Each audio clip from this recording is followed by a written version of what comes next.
exit to bring in someone that has sort of call, but can also maybe even secondary call. They bring in two Russian-speaking predominantly players, but ones that have communicated in English as well. I think it's actually more on the Brazilians about how well they'll uptake to the different spot communications, what they might call different positions, how quickly they'll relay information between each other. That will be the bigger test for me for these MIBR players, because I think the imports have actually kind of proven that they can make it work in these different types of rosters. So anyway, that's all to say. We're diving straight into Lynn Vision versus MIBR. The map is Nuke, and we have a lot of questions to answer, but we've got high expectations for both these teams as to how high they can really fly. Sue might be the first one called to task, but here Kiekert and Klim are considering going in through Squeaky early on, but they're also very worried about aggression from the CT side. CTs, well, the only one who can get aggressive is Starry, a player who has had just as many questions about him as he has had answers at times. Kiekert, however, ready for a late pop in. Sue, great position, not a great shot. Flynn's going to be able to take him down immediately, and Westmoreland is without a frag. Starry, however, right back in from Mini, looking for targets, and he's been given a few too many of them. 2 kills, that's good, but Emilia now needs to come in and compensate for his team's failures. He's unfortunately only going to be adding to them. That bomb, it's in an awkward spot where it's been dropped on top of the blue box. Kiekert will have to try and close the distance to it, but with Emilia's HP being where it is, you're hard-pressed to find a place where he can really send this round other than into the next. Yeah, Kiekert just recovering that bomb and getting it into a safe planting position, and Exit will finally put a bullet between the eyes. MIBR coming away with that pistol round, and yeah, the way in the first line of defense for Lynn Vision did feel like it had to find some success. It was a good recovery from Starry, but MIBR able to maintain that pace and take room into this A-bomb site. Lynn were always on the back foot, rotating into the affair. Basically needed a triple kill from Starry if they wanted to maintain control. So a nice pacey play from MIBR. They don't go off the first available timing. They kind of wait to see if Lynn are going for anything too aggressive or have some opening util, for example. And they just burst right onto the scene. Kind of let the Lynn Vision defense stall out a little bit. Maybe all guards raised for the opening timing. This will be a force buy here from the Chinese. And I do like what I'm seeing from the minute. 2 players down below. You've got yourself the Ump and Falma set up. It ends up being a single player to be looking forward. They will get the kill pretty quickly. Yeah, the problem will always be that Sue will have to take a timing at some point, and if that did happen and he died, the trades wouldn't have been great, but they're now grouping together to make that forward play into Secret. Meanwhile, Kiekert closing the gap into Heaven, but Insani's already watching for the aggression at these Secret steps, and he will not fail the test. Very nicely done.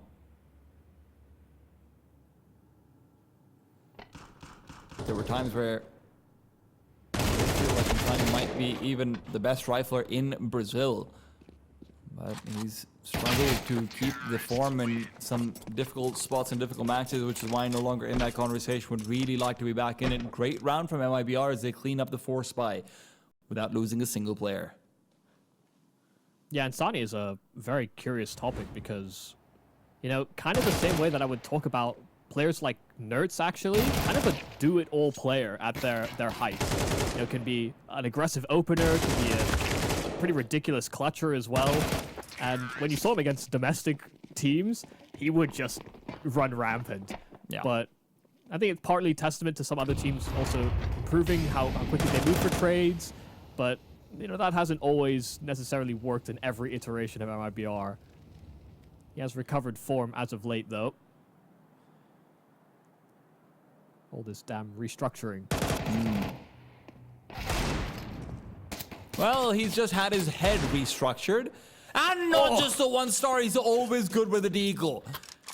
Had so many highlights on it. The Khalil picked up the second weapon, unretrievable. BRNZN moves back for the bomb, and these 2 players back in ramp room will be able to carve out a pathway forward into the B bomb. So the problem is, can BRNZN be found by these CTs, or can Starry come out with another kill? I mean, their options are fairly limited, especially with Zacher closing in from behind and wrapping back into lobby. So there is a timing here for MIBR to hit. They have to be able to get past Starry first. Smoke at the windows will make it difficult. He has an HE that could blow that smoke and catch them awkwardly, setting up for that plant. And as they move into that Astralis plant, there's that nade. Starry not swinging deep enough to actually cancel it, but does find Kicker on the defense. And so it will be a 4-on-2, but MIBR are better equipped than the ensuing CTs for this retake. They know they have to use bodies as bait and nothing else. Sue's the one who's been given the Galil. Klim whittles down the numbers just a little bit. Zacher out and about in the open is forcing Klim to reconsider positions. Klim headshot right out from the USB, and then he's still caught between angles. It's Sue to take him down. Swings out wide. BRNZN alone. So much cover fire. Sue's able to close the distance they needed to get the kill with the deagle. And now as Sue swings out wide, it is BRNZN to end the round with a quick USB shot to the head.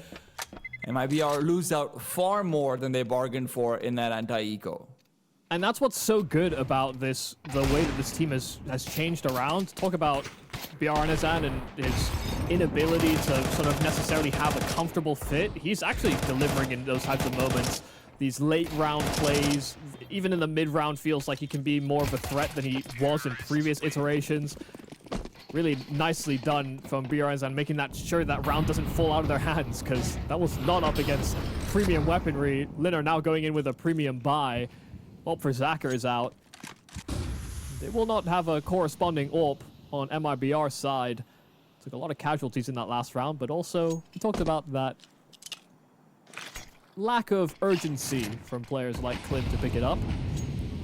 Sorry, he's going to continue to hold this aggressive stance of Harry. He's obviously a player who can be feast or famine more often than not. Especially on nukes outside. If Lynn are feeling the pressure, Starry's the first one to make a move, and sometimes to his detriment. MIBR, however, are going to find a slightly more passive line from him, as they will go forward 4 players into secret. Incendiary timing, rather smoke timing, is good from Westmelon. Yeah. We'll be able to stop most of these players. They do pop it step on their way to secret, so Westmelon knew, and he got that smoke down in time, but he didn't have help. Tony's able to take his head out. Emilia waiting for the crossover. Insani! These entries he's giving them is perfection. Zacher, however, in the meanwhile, will be forced to call himself back. There's no way for the CTs to move out of this round without taking another casualty or two. Not with BRNZN's position. Zacher needs to eliminate it. We'll do so. Back to a 3v4. Yeah, they're just not going to go for it. 2 out of position. They react appropriately, I think. You know, the smoke down from Westmelon gets down the vents on time. Starry communicates that he hears his step into secret. They know exactly what to anticipate. They don't have a confirmation on numbers, and they don't expect that MIBR are just going to challenge straight past that smoke. They call the bluff. It could have been 2 players down towards lower off of the sound cue they give up, but it was only the one, and by the time they realize Lynn are just too far behind. So, I mean, really nice stuff. I mean, completely subverting the expectations and the anticipations of Lynn in that round.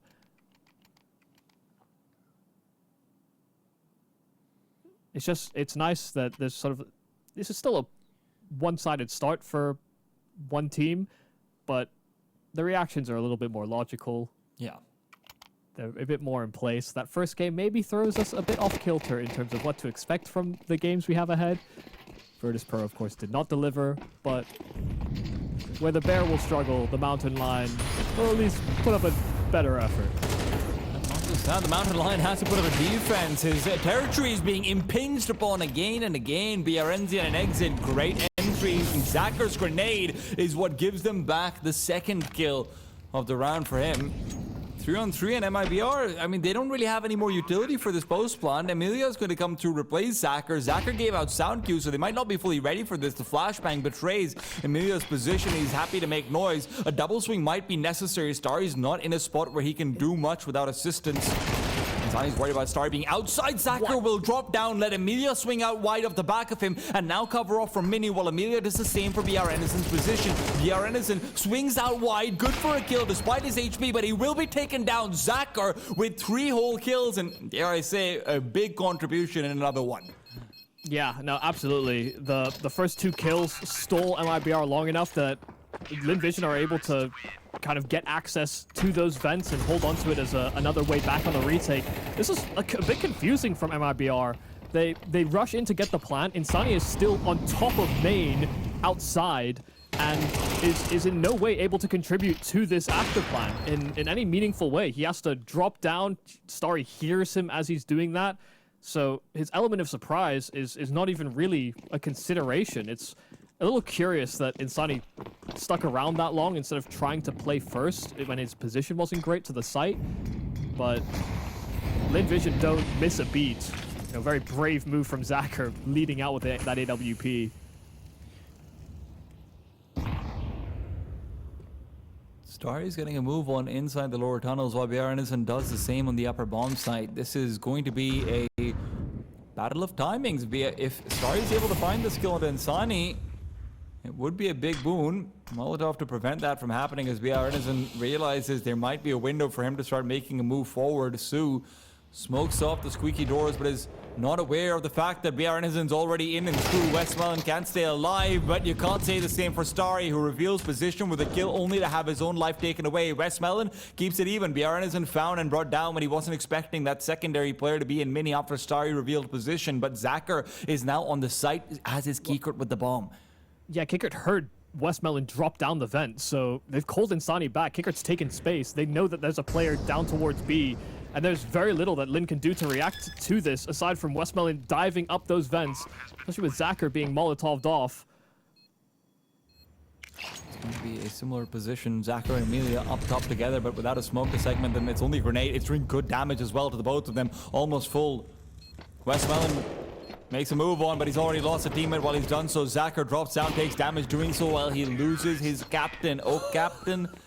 Goodbye. Insani, another triple kill. I'm glad Insani is killing people. Kikert is looking around doing 360s on the bomb site. He gets shot at by the orb. He's looking up. He's looking down. He doesn't know where the sound is coming from, but Insani rips heads clean off, as he has been doing so far this game. Him and BRNizan are doing a fantastic job. BRNizan more in sort of late round moments, but this time trying to, you know, instigate the action. Finds the entry on that A bomb site that is that first domino to start toppling the defense of Lynn. Because after Su dies, then Insani's playing close to Secret. Westmelon's reaction, it just feels like everything cascades after this kind of surprise entry from Door, where, you know, Westmelon and Starry have been fairly dominant and have been very, actually, dominant is the wrong word, but they've been pretty consistently inside of that main position. And there's been I think the assumption is that they'll be able to challenge Door or throw blocking util, but when that's absent and there's no one face checking it, yeah, there is maybe a gap that can be exploited. BRNizan shows us exactly that.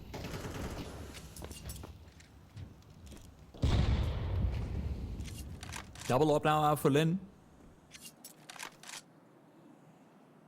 Emilia will be wielding one into Secret. That's where Insani's consistently been finding the perfect Molotov timing to cut off anyone who's feeling feisty. Emilia uses this Molotov to his advantage, though. He's going to be able to hold down the line for a much more favorable angle because of that molly being present, and he knows that there's no one who's snuck past a wall of smokes. Insani, plenty of noise made. Emilia ready for this one. Will shut down the reign of terror that Insani's been heaving down on them forever. Now comes the confusion. That's a secondary op. Where's Starry going to be positioned? Could he be inside garage? Do we need to be worried? No, he's not. Starry is inside the bomb site. That's where BRNizan is able to eliminate him. But Westmelon, immediate response. He's so dynamic going into lobby. Exit realizes now that hell is likely going to be completely open. Zacher had pushed all the way forward through ramp, and that gives MIBR a pathway forward, but not a lot of time to exploit it. They have to take this.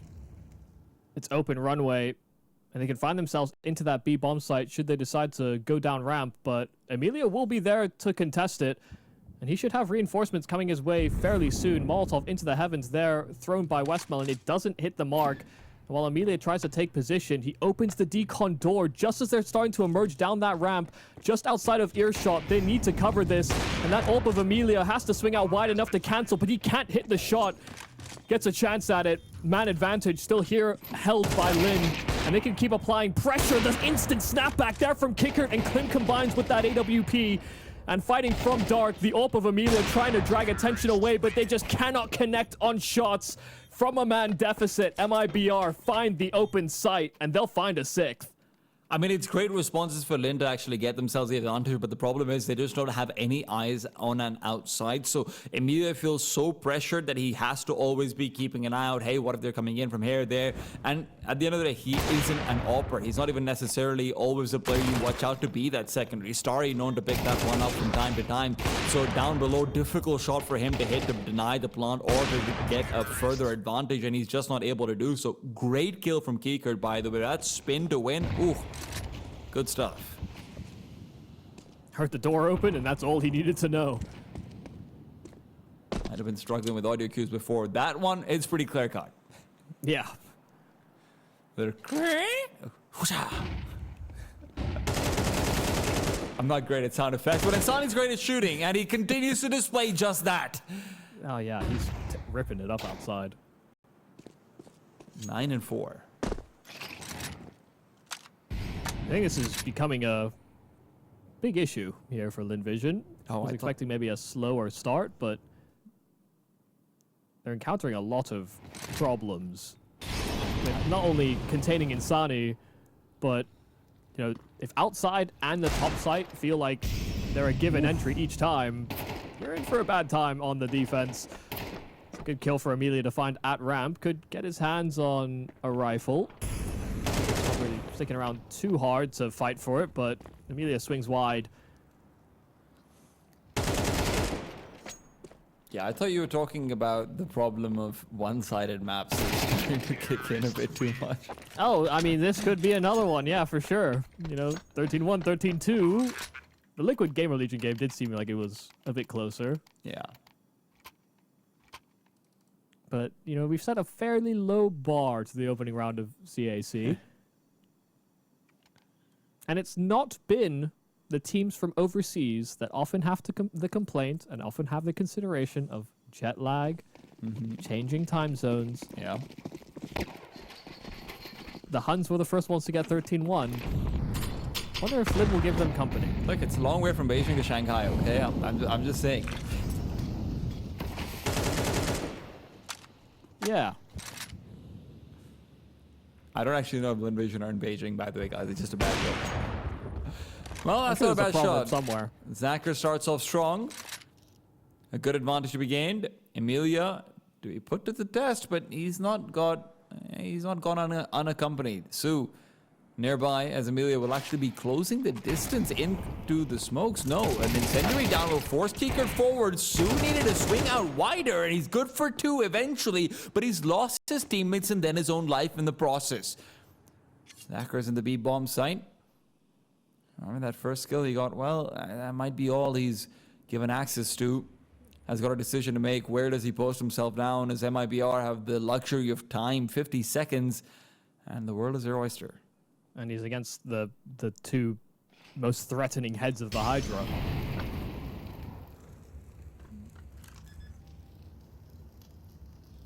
Comes in, Zacher's expecting a player to be in heaven, but Bjorn isn't actually taking the peek. Zacher's going to have the backstab first, go for 3, but you never have room for the second.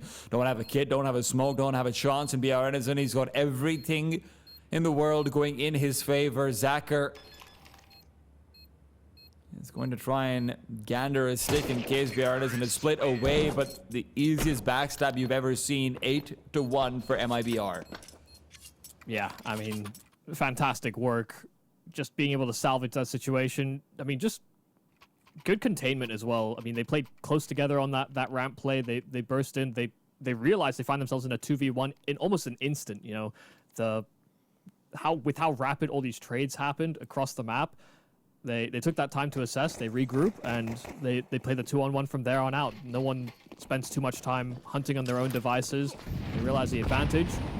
And they come to the right assessment.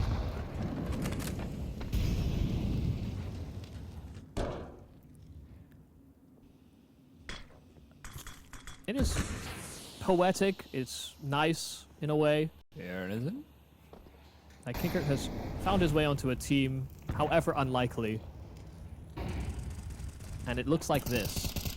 dominance from MIBR so far. Bjorn is down to 1 HP, trying to hunt down a kill from Door, and he will be chased by the native Starry. But Klim has found a kill just as quickly as they lose one.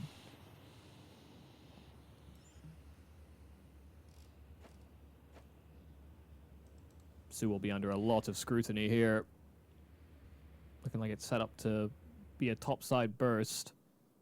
But if no one investigates HUT, it starts to become more of an assumption that there should be someone above you.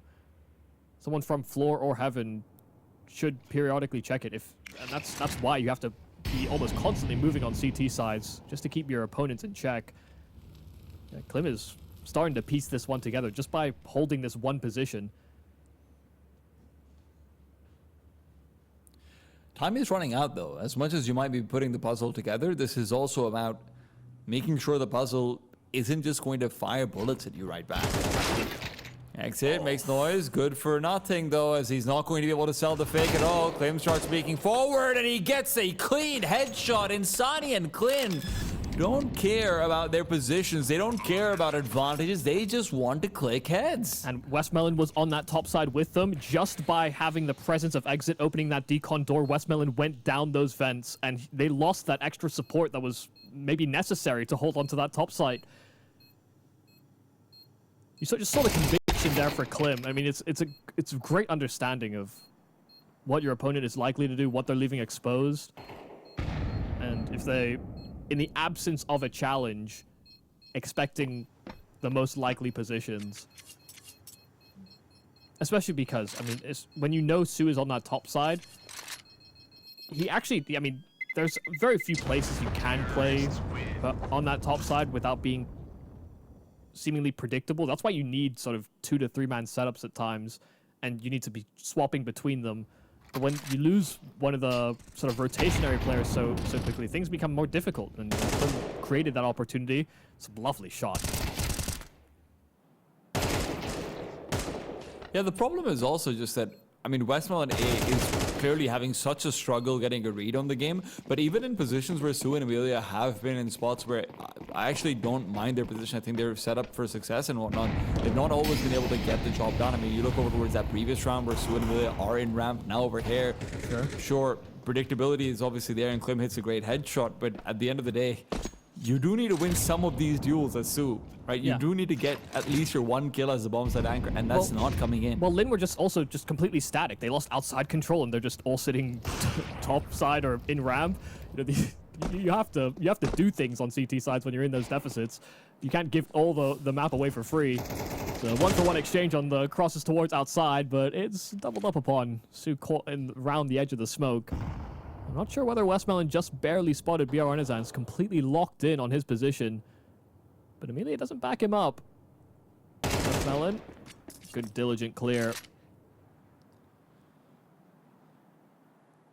And MIBR are on a little bit of an island. This has happened before, though, and they showed some Feltsian swimming to get back to shore.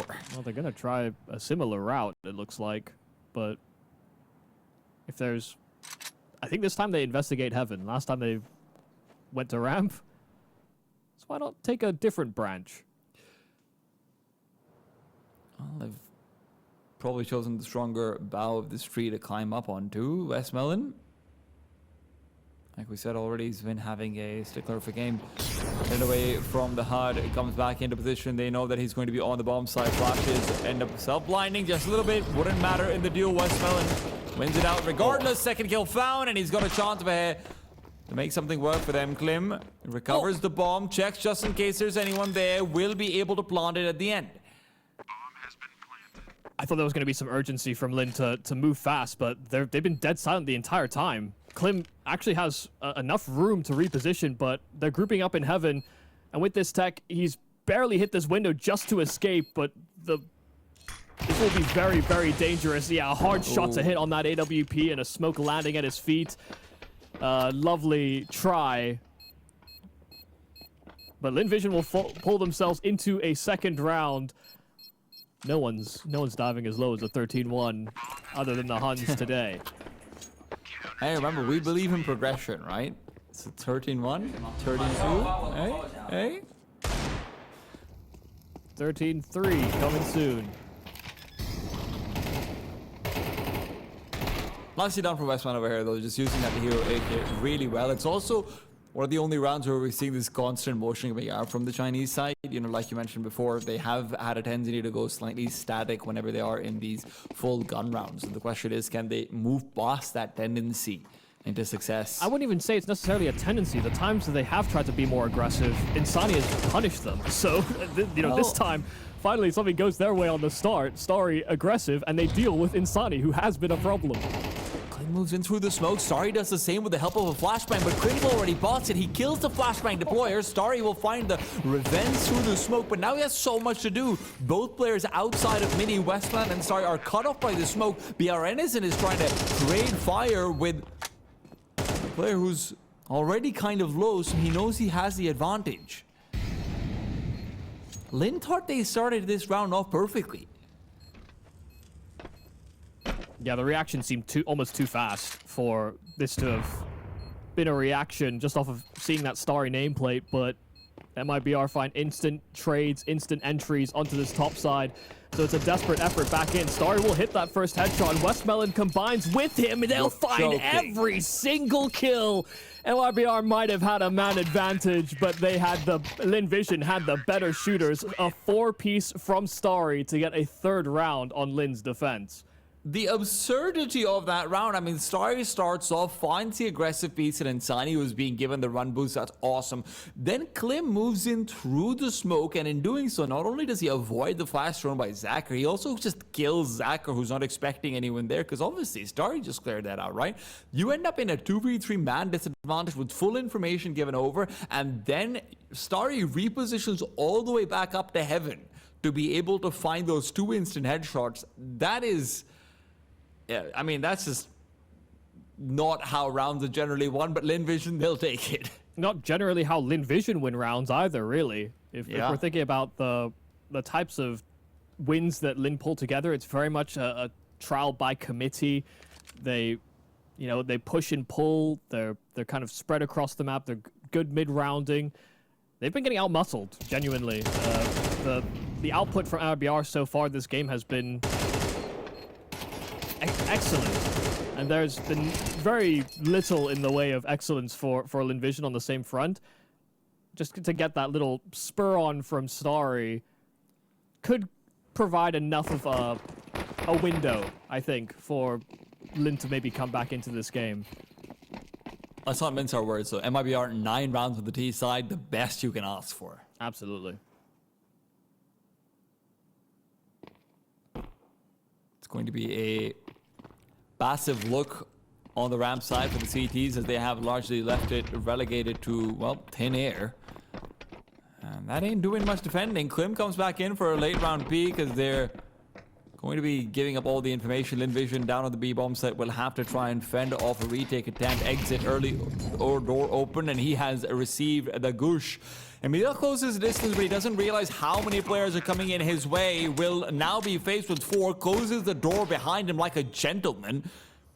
Westmelon still playing containment out from Secret. This is a good spot for Lynn Vision to be in. Not a single player dead just quite yet, and the Glocks are going to be funneling down these 2 versus 1s. Insani caught in a difficult spot while the rest of his team are fighting in from Decon. They've been forced forward into the bomb side. BRNison is low, and as the doors will open, the double peek is punished. BRNison good for the immediate kill with a smoke down on the bomb. Can they do anything to stop him? He is full sticking this defuse, and Starry might have found a kill. He needs to find the knife. He needs to get this done, and they will get the lifeline that they've been desperate for. Lynn Vision with the pistol round. Yeah, they had to hinge off each other very quickly. They were surrounded on all sides, but in ready to fight positions, you know, swinging together, pushing together, and putting MIBR under a lot of pressure, just trying to get themselves back in on that retake.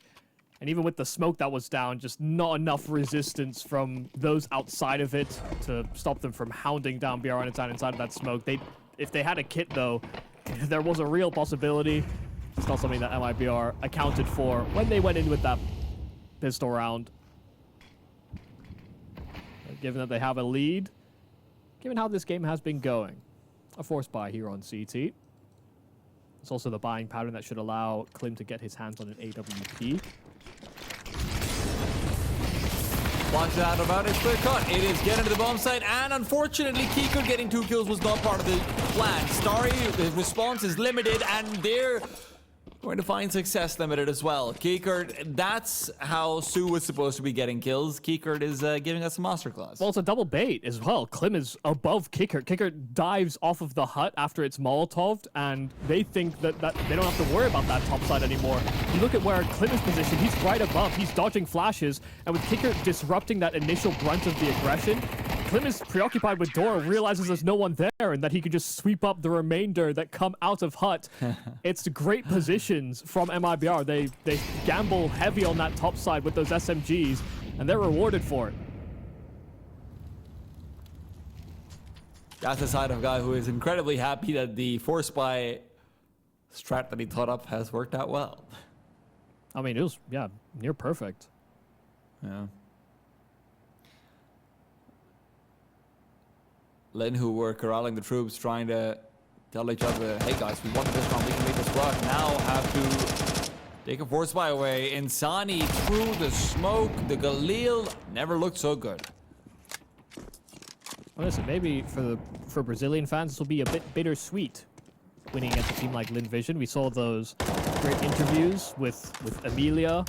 You know, they seem to corral and generate a lot of traction, not only to the Brazilian community, but, you know, kind of internationally.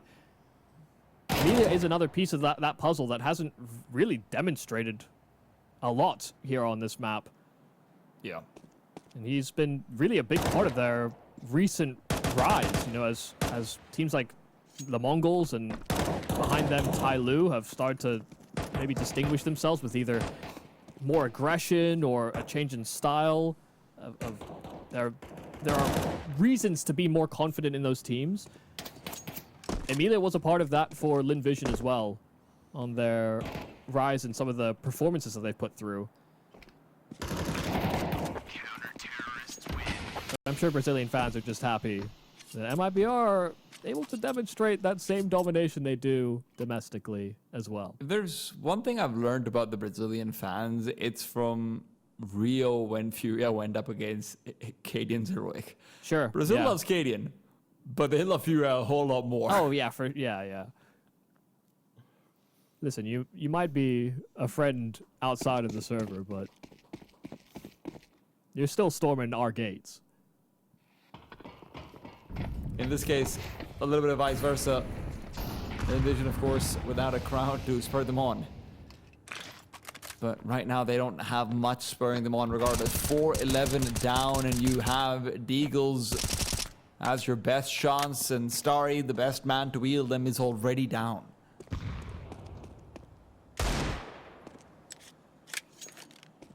I remember an Amelia Deag. I'm sure he does too.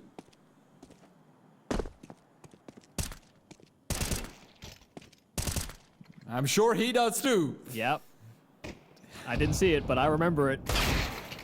He's looking. No, he's found something else.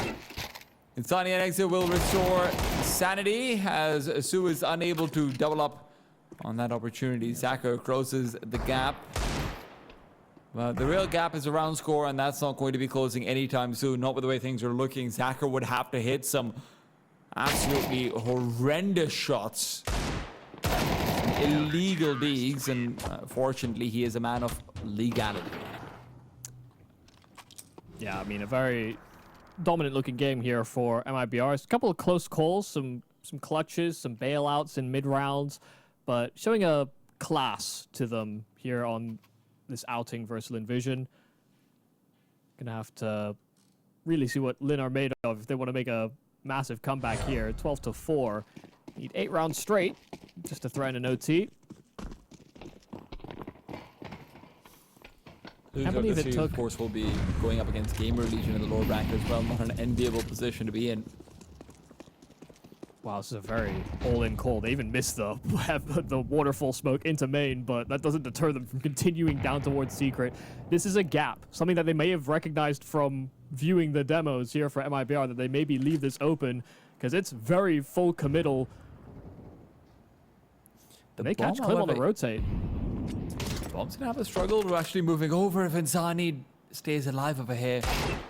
Westmelon peeks out wide, and Insani takes down the bomb behind red container. You have to go back. This entire goal, it has been wasted.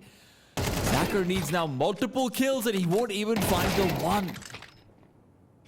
It's all falling apart. Lynn Vision now 2 kills away from going into the lower bracket up against GamerLegion, one of the higher ranked teams in the entire tournament. MIBR are happy to consign them to that fate,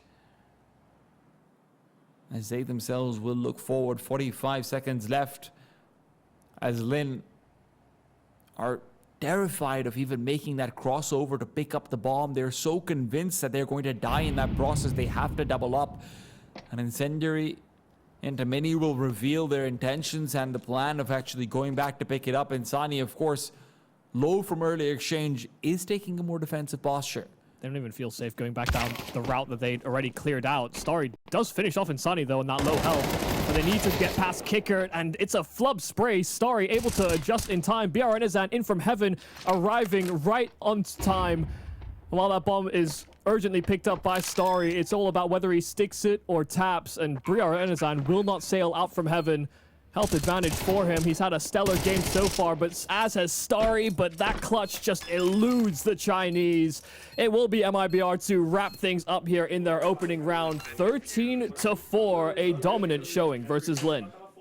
I mean, fantastic stuff coming through over here. Insani hitting all the beats that we need him to. BR Enizan as well, being able to continue performing, like you mentioned, Michael, within this new international lineup. And sure, we definitely saw some places where, hey, maybe comms were slightly unclean. Maybe there were places where people